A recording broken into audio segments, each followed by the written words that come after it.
Bonjour, je m'appelle Hala Mourani, je vis à Beyrouth. Je suis consultante, mais je suis aussi écrivaine. J'écris pour l'instant pour le théâtre.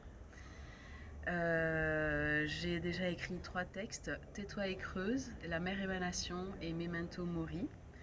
Le texte Tais-toi et creuse avait reçu en 2015 le prix RFI Théâtre, c'est ce qui m'avait fait connaître. Alors, vous m'avez demandé pourquoi j'écris pour le théâtre. J'écris pour le théâtre parce que je pense que c'est le lieu où on peut euh, dégager, mettre en avant les, euh, les tensions qui sous-tendent en fait les relations sociales. Et c'est ce qui m'intéresse. Ce qui m'intéresse, c'est vraiment l'aspect politique de l'écriture. Et à partir du moment où vous mettez face à face différents personnages, différentes voix, vous pouvez décortiquer les conflits de manière plus précise, je pense.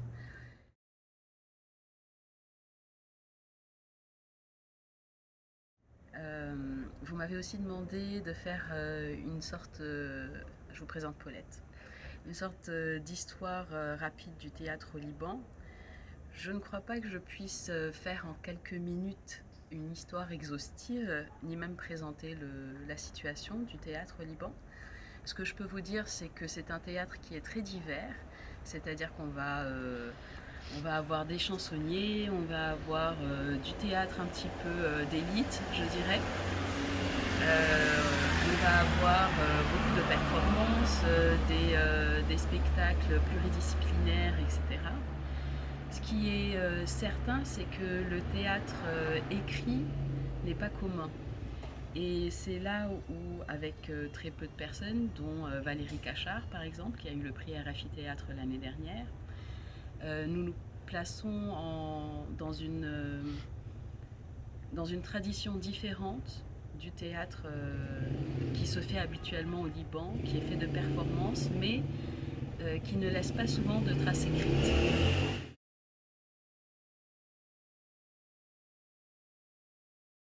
Alors, pourquoi est-ce que j'ai écrit La mer émanation? Ce texte a une histoire un peu particulière qui est liée à l'histoire de mon premier texte qui est Tais-toi et creuse, qui est un texte qui traite de la mémoire de la guerre au Liban et qui n'a pas été très bien reçu, ni au Liban ni à l'étranger.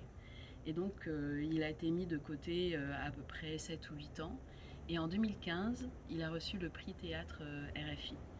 Sauf que moi, pendant cette période-là, je m'étais dit que j'avais peut-être un univers qui n'était pas audible ou intéressant. Et donc je ne me trouverais pas forcément de public. Je me suis donc consacrée, puisque j'ai l'opportunité de faire ça, à ma carrière, à ma famille.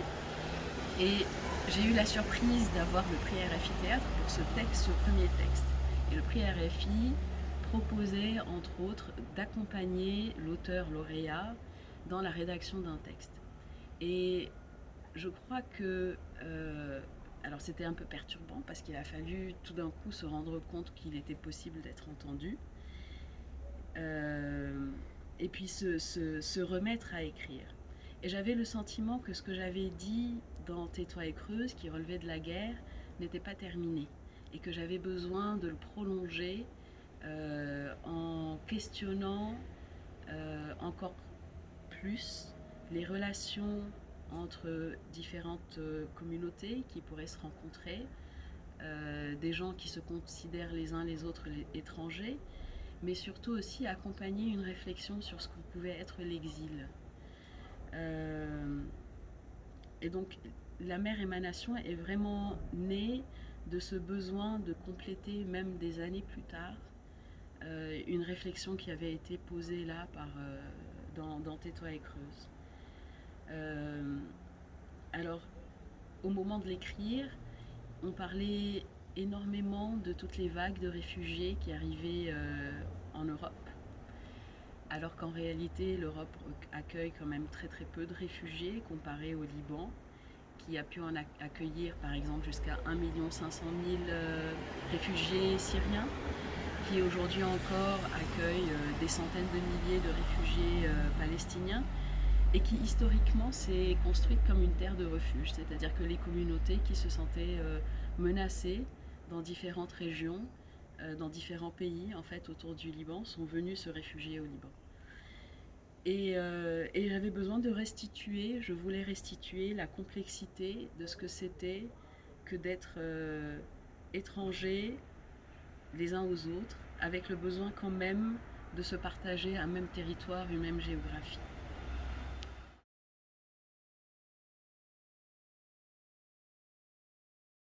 Évidemment, oui, les déchets sont une expression métaphorique du monde dans lequel on est. Euh, je voudrais quand même dire une chose, c'est que tous mes textes se placent en général dans des lieux qui ne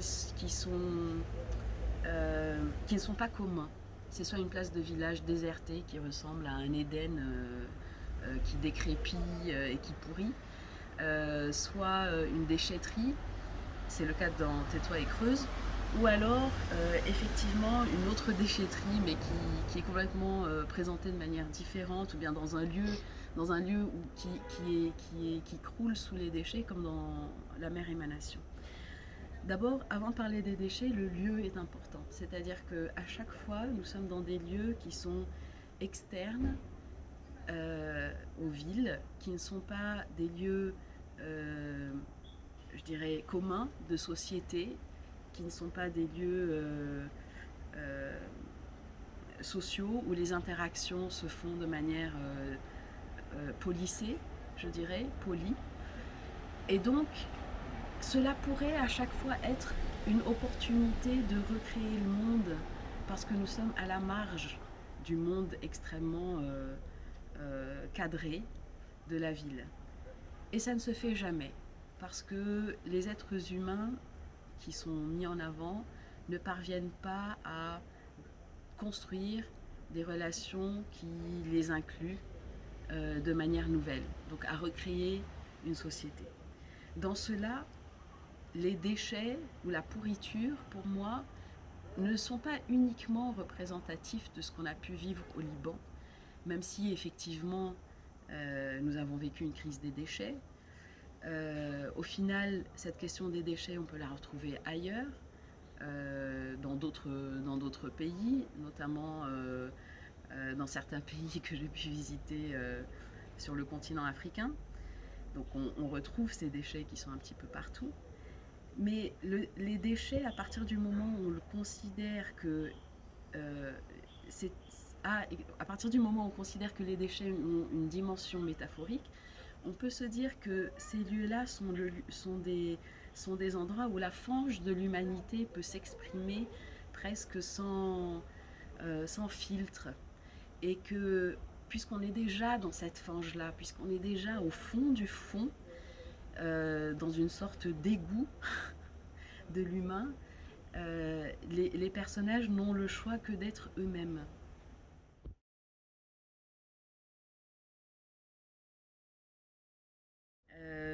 Alors d'abord, j'aurais moi-même envie de demander à quel événement vous faites référence exactement, parce que le Liban passe depuis à peu près un an et demi, dans, dans un tunnel extrêmement difficile. On parle de crise économique, il y a eu des soulèvements populaires, on a une crise financière, l'État est en faillite, et puis il y a eu l'explosion du 4 août qui vient, qui est un coup de grâce en réalité dans ce pays.